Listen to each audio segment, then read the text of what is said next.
5 अगस्त 2019 के बाद जम्मू में कश्मीर में कितने जॉब्स मिले हमारे बेरोजगार नौजवानों को, एक कितनी डेवलपमेंट हुई, कितने नए प्रोजेक्ट्स पर काम शुरू हुआ। इसके अलावा ये सिर्फ 35 मुलाजिमों का सवाल नहीं, आज ही एक और ऑर्डर, कल या आज ऑर्डर निकला है जो रहबरी फॉरेस्ट 100 से ज्यादा लोग लगाए गए थे, कई सालों से काम कर रहे हैं, उनको निकालने का भी हुक्म शायद साजिर हुआ। और इसके अलावा आंगनवाड़ी हेल्पर्स 1000 के करीब जो 10 साल से काम कर रही थी बच्चियां, कहते हैं कि उनको कोई प्रॉपर ऑर्डर नहीं था। 10 साल, मैं वही कहता हूँ 10 साल तनख्वाह कहाँ से लिया गया। मैं नहीं, वो एंटी नेशनल है वो हेल्पर्स, तो मैं 1000 आंगनवाड़ी हेल्पर्स की बात करता हूँ। और मैं ये भी करता हूँ जो इन्होंने मुलाजिमों को निकाला। मेरे यार, मेरा मुल्क एक कानून के तहत चल रहा है, एक अभी भी कॉन्स्टिट्यूशन है, अभी जम्मू कश्मीर में कॉन्स्टिट्यूशन को सस्पेंड नहीं किया गया। अगर एक मुलाजिम को, अगर आप किसी भी शहरी को सजा देना चाहते हैं, उसके लिए लेट डाउन प्रोसीजर है। वो लेट डाउन प्रोसीजर मिनिमम ये है हमारे मुल्क में, जिसके खिलाफ कार्रवाई हो उसे मौका दो अपने दिफा में कुछ कहने का।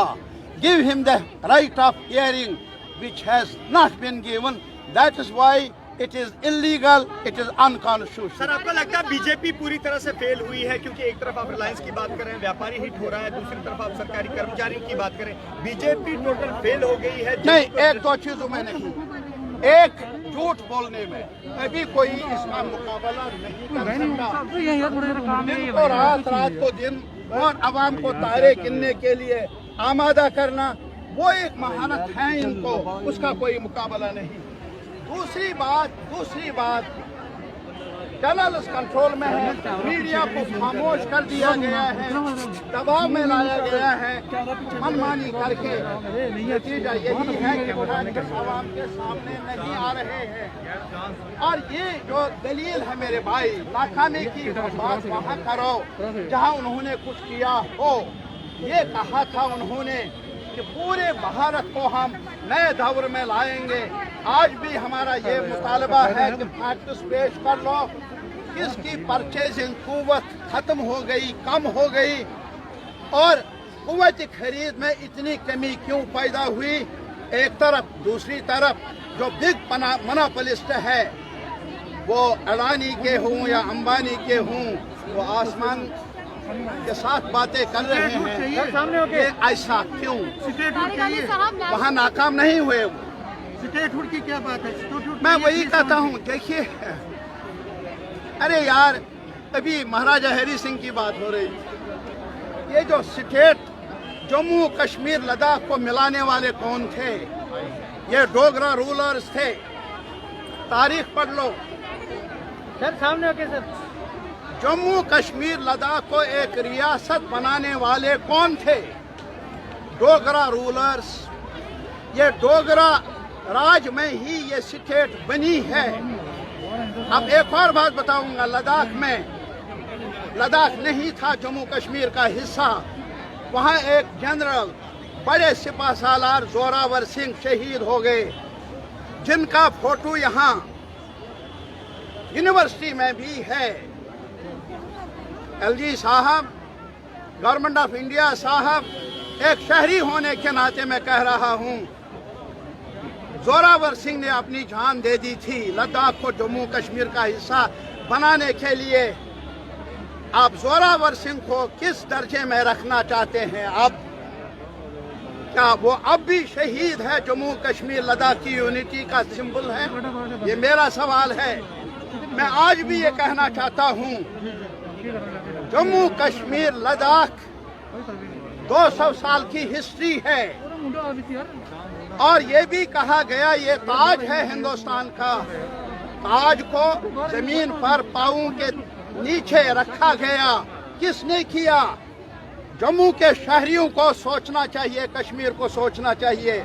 इसमें सियासत नहीं, मैं अपील करना चाहता हूं आपकी वसातत से, मैं एक शहरी होने के नाते हर मकतब फिक्र से, हर कम्युनिटी के साथ ताल्लुक रखने वाले हर जी हो शहरी से अपील करना चाहता हूं, यार ये जो बेइज्जती और बेमुरवती हो रही है जम्मू के साथ, कश्मीर के साथ, लद्दाख के साथ, इसके खिलाफ आवाज उठाना हर शहरी की जिम्मेदारी है। PhD जो है महबूबा जी ये कह रही है कि डिलिमिटेशन पे उन पे भरोसा नहीं है। आपकी वो कॉन्स्टिट्यूएंट है, आपको डिलिमिटेशन पे भरोसा है कमीशन पे? नहीं, हम तो डिलिमिटेशन कमीशन में हम गए, हमने बात की, बात सुनी, तो आपको भरोसा है?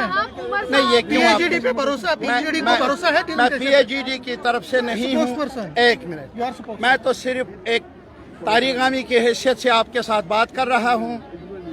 जो मैंने अभी भी बातें कही, मैं किसी की तरफ से नहीं, अपनी जमात नहीं, स्पोक्समैन का मतलब है जब हम बैठेंगे कोई मुश्तरका बात हो तो लाजमी तौर पर मैं उसकी तर्जुमानी करूँगा। नेशनल मॉनेटाइजेशन पाइपलाइन के माध्यम से आपने कहा कि देश को बेचा जा रहा है, लेकिन भाजपा कह रही है अंडर यूटिलाइज्ड जो असेट्स है उनको बेच रहे हैं। उमर साहब ने सपोर्ट किया, आपको लगता है आपके कश्मीर के नेता ही अगर सपोर्ट करेंगे तो जम्मू कश्मीर क्या सोचेगा? नहीं, मैं तो सपोर्ट है, मैं तो रात को दिन कहने वाला नहीं हूँ, मैं तो दिन को दिन कहूँगा, मैं तो सवेरे को सवेरा मानूंगा, अंधेरे को अंधेरा मानूंगा।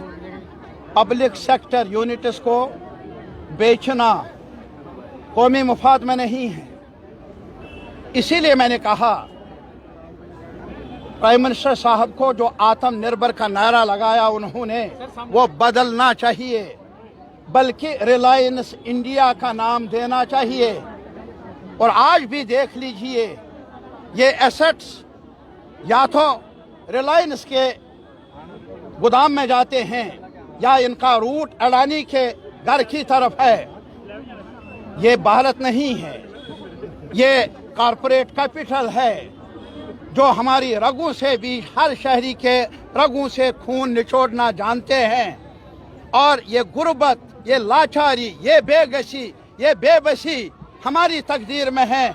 और नफा, बेतहाशा प्रॉफिट बड़े सरमाएदारों के हक में, ये सौदा हमें मंजूर कल भी नहीं था, आज भी। अगस्त पे लाल चौक पे तिरंगा देखने को मिला, कैसा लगा आपको तिरंगा लाल चौक?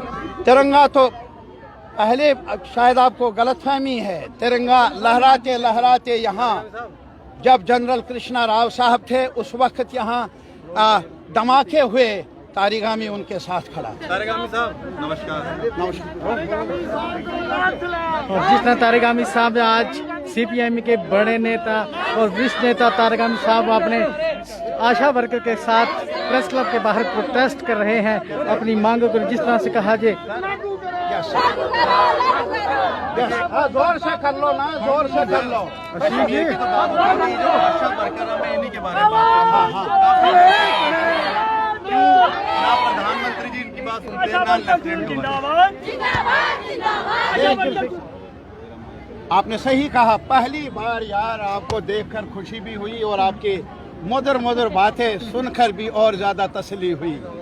ये सही है कि और बातें अपनी जगह, लेकिन आज का प्रोटेस्ट जो है पूरे मुल्क में, ये यहाँ जम्मू में ही नहीं, ये श्रीनगर में भी और जगहों पर भी है। प्रोटेस्ट क्यों है? ये स्कीम वर्कर्स, खुद सरकार ने माना है, ये फ्रंटलाइन वर्कर्स हैं कोविड में।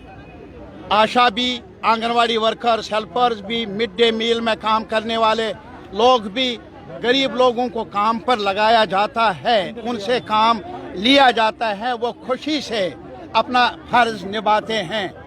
लेकिन इनके रहने का, सांसें लेने का भी कोई बंदोबस्त करो। प्राइम मिनिस्टर साहब से मेमोरेंडम हमने पेश किया, सारी ट्रेड यूनियंस ने, जिसमें CITU भी शामिल है, ये कह कर के इनको वर्कर का दर्जा मिलना चाहिए। और ये 45th लेबर कॉन्फ्रेंस है हमारे मुल्क की, उन्होंने भी मान्यता दे दी है कि स्कीमों में आशा वर्कर्स, आंगनवाड़ी वर्कर्स, हेल्पर्स, इनको वर्कर का स्टेटस मिलना चाहिए। वर्कर का स्टेटस मिलने का मतलब है इन्हें मिनिमम वेजेस के दायरे में लाया जाना चाहिए और इसके साथ ही इन्हें सोशल सिक्योरिटी मिलनी चाहिए। अभी सरकार ने ही ऐलान किया कि जो आशा जो आंगनवाड़ी वर्कर, हेल्पर, जो भी फ्रंट लाइन वर्कर्स हैं, अगर उनकी मौत हो जाती है काम करते करते, ख़ास तौर पर कोविड में, उन्हें इतनी रकम मिलेगी। आज देश के लेवल पर हमारे पास जो आदाद शुमार हैं, सैकड़ों की तादाद में लोग हैं ये स्कीमों में काम करने वाले, जिन्होंने अपनी जान दे दी, लेकिन बहुत सारे लोगों को अभी तक कोई मदद मिली नहीं। इसीलिए हम एहतजाज कर रहे हैं इंसाफ मांगने के लिए, लेफ्टिनेंट गवर्नर साहब से भी और प्राइम मिनिस्टर ऑफ इंडिया से भी। आपने कुछ दिन पहले भी प्रदर्शन किया था।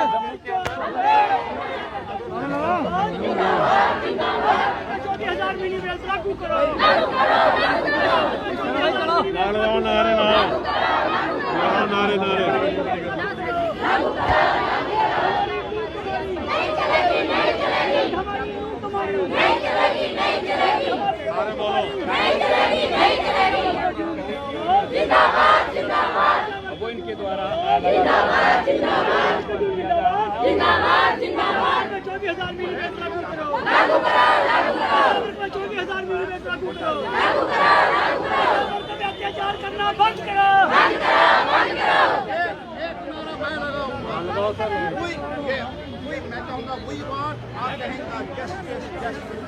We want justice, justice, justice. जोर से, we want justice, justice.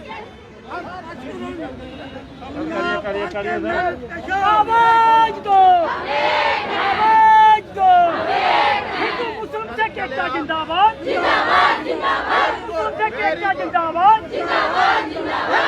मुस्लिम से एकता जिंदाबाद, जिंदाबाद, जिंदाबाद। आशा मीनू वेल लागू करो।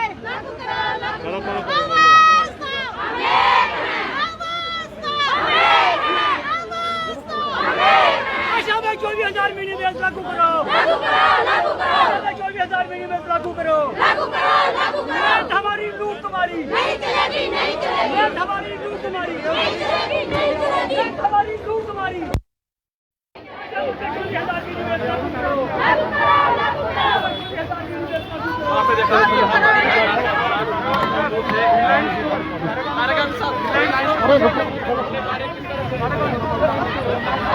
आशा वर्कर्स की सपोर्ट के लिए यहाँ